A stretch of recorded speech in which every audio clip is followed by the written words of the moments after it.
ఆయన మీద రాసినటువంటి లెటరు మురళి వాళ్ళ చేత నేనే రాపించానని మాట్లాడాడు.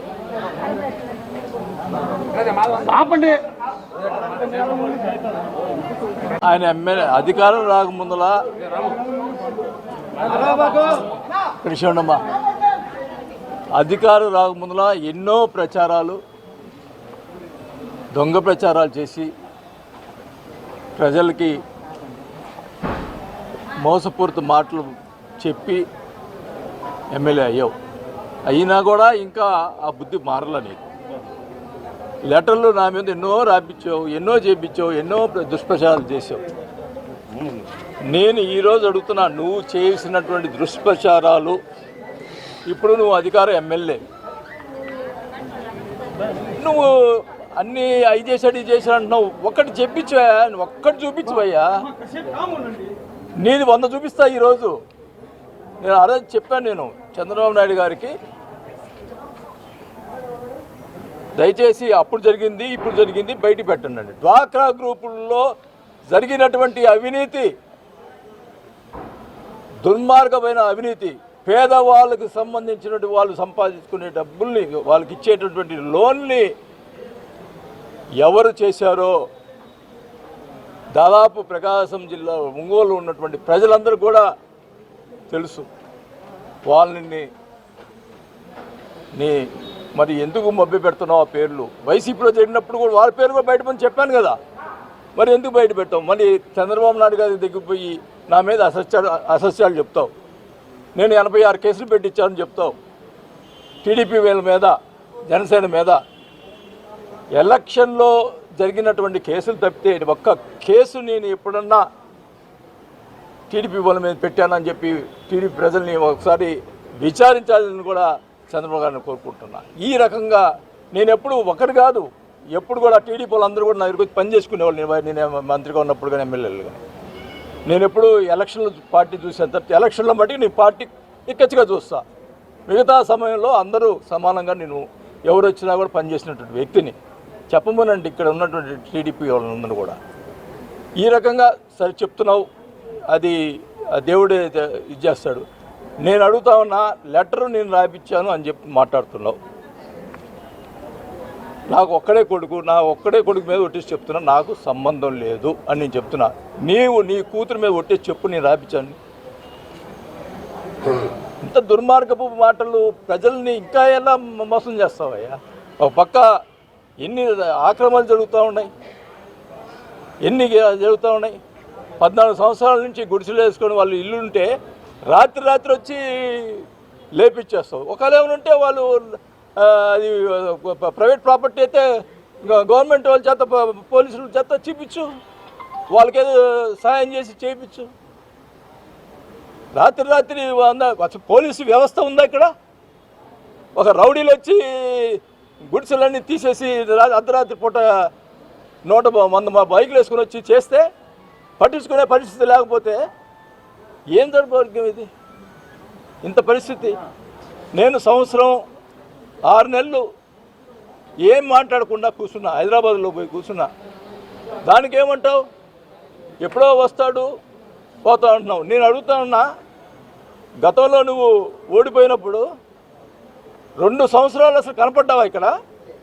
కరోనా టైంలో ప్రజలు కనపడ్డావా? కరోనాలో ఎంత కష్టపడ్డాము మేము, నాకు తెలుసు. నీకేం తెలుసు? ఇంట్లో కూర్చున్నాడువి. ఊరికి మాట్లాడవాక, నువ్వేదో నోరు వచ్చిందని మాట్లాడవాక, ఏదో కూటమిలో ఉన్నా అని చెప్పి ఇన్ని రోజులు మెదకొని ఉన్నా. నా వ్యక్తిగతంగా మాట్లాడి నన్ను ఇంకా కూడా ఇమినేట్ చేస్తే నేను ఊరుకునే పరిస్థితి. నాకు పార్టీ ఏం ప్రాబ్లం లే, నేను ప్రజల్లోకి వెళ్తా. నా ప్రజలు కావాలి నాకు. ప్రజలు చాలా ఇబ్బంది పడుతూ ఉన్నారు అని నాకు ఫోన్ చేశారంటున్నారు. అవును, సంవత్సరం 6 నెలలు నువ్వు చేసిన రాజకీయాలు నాకు ఫోన్ చేశారు, అందుకు చెప్పాను. నాకు ఫోన్ చేయకూడదా?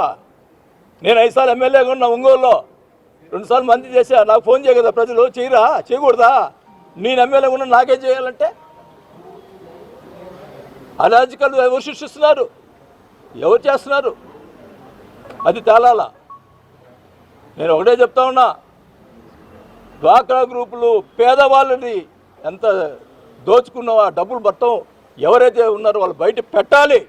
పెట్టిందా ఊరుకోను అన్నావు కదా. నేను ఎప్పుడో వస్తానో వారానికి 2 రోజులు ఇక్కడే ఉంటా. నేను ఇక్కడ చెప్తా ఉన్నా, అన్నిటికీ సిద్ధంగా ఉన్నా. నన్ను కామ్గా ఉన్నవాడిని అనవసరంగా బయటకు తీసుకొచ్చావు. నేను ఇంక ఊరుకునే పనిలే, నాకేం పర్వాలా. నాకు పార్టీ అన్నదండలు ఉన్నా లేకపోయినా ప్రజలు నా అన్నదండలు ఉన్నాయి. నాకు ప్రజల అన్నదండలు ఉన్నంతకాలం నేను రాజకీయాలు పోరాటం చేస్తాను. నేను డెఫినెట్గా నేను ఒకటే చెప్తా ఉన్నా, చంద్రబాబు నాయుడు గారికి కూడా ఒకటే చెప్తా, వాళ్ళకి విన్నవించుకుంటున్నా. నేను కూటమికి అన్ని రకాలుగా సహకరిద్దాం అనుకున్నా. ఈ రకంగా నన్ను వ్యక్తిగతంగా వేరే ఇప్పుడు ఒక మీటింగ్లో ఆయన ప్రెస్ మీట్లో ఒక విషయం మాట్లాడుతున్నా. ఆయన పక్కనే సూర్యప్రకాష్ రెడ్డి అనే అతను టీడీపీ కూర్చున్నాడు, ప్రెస్ మీట్లో కూర్చున్నాడు కదా. అయిపోయింది. మరుసటి రోజు సూర్యప్రకాష్ రెడ్డి ప్రెస్ మీట్ పెడతాడు. నేను వైవి సుబ్బారెడ్డిని జైలు వేసి సంతోషిస్తానని ఒక మాట అన్నాను. దానికి సూర్యప్రకాష్ రెడ్డి మన ఆయన టీడీపీ వైవి సుబ్బారెడ్డిని సపోర్ట్గా అరగంట మాట్లాడాడు ప్రెస్ మీట్లో. అంటే ఏంటి అంటే ఇక్కడ చంద్రబాబు నాయుడు గారు ఇక్కడ చెప్తా ఉన్నా, మరి అందరికీ అన్ని పార్టీలకు చెప్తా ఉన్నా, ఇక్కడ వైఎస్ఆర్ పార్టీ టీడీపీ కలిసి ప్రకాశం జిల్లాలో బాలినేనితో పోరాటం చేస్తున్నారు. వీళ్ళు కలిసి నా మీద పోరాటం చేస్తున్నారు. నాకు దేనికైనా ఇంకా ఎన్ని పార్టీలు వచ్చినా నేను పోరాటం చేసేందుకు సిద్ధంగా ఉన్నా. ఇదేం అన్యాయం? వైసీపీ టీడీపీ కలిసి పనిచేయటం ఏంది? ఇక్కడ ఒకరు మాట్లాడేవాడు ఉన్నాడు, ఇక్కడ ఒకరి గురించి ఒకరు మాట్లాడుకునేవాడు ఉన్నాడు. చూసా సంవత్సరంన్నారా ఏంది ఇది? ప్రజలు ఇబ్బంది పడుతూ ఉన్నారు, మాట్లాడేవాళ్ళు లేరు.